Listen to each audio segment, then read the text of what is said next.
درەنگانێکی شەوی ڕابردوو حکومەتی یاریمی کوردستان ڕاگەیەنراوێکی بڵاو کردەوە و بە فەرمی ئەنجامی ڕیفراندۆمی سەر کرد ئەوەش پاژەوات لە هەموو ڕووەکانە وەریمی کوردستان کەوتۆتە ژێر فشارەوە.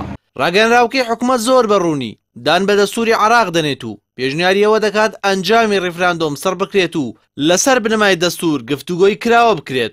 ئەم سازشەی حکومەت یاریمی کوردستان لە کاتێکدایە پێشتر جیهان و وڵاتانی یاریمی و کۆمەڵی ئیسلامی و گۆڕان پێش ڕیفراندۆم داوای ئەوەیان دەکرد کە ڕیفراندۆم نەکرێت، بەڵام کراو ئەم سەرنجامە پرسازشەی لێکەوتەوە کە حکومەت دەری کردو لە وەسیقەی تەسلیم بوون دەچێت.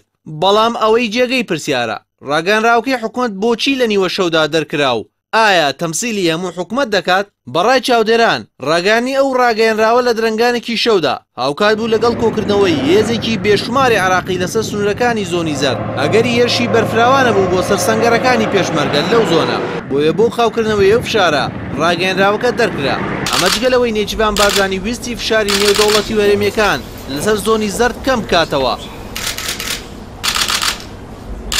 هاوکاتی ئەوەش دەرکردنی بەیانەکە پەیوەست نەبوو بە بڕیاری دەستەجەمعی حکومەتەوە، بەڵکو پەیوەست بوو بە بڕیاری نێچیروان بارزانی سەرۆکی حکومەتی یاریمی کوردستان.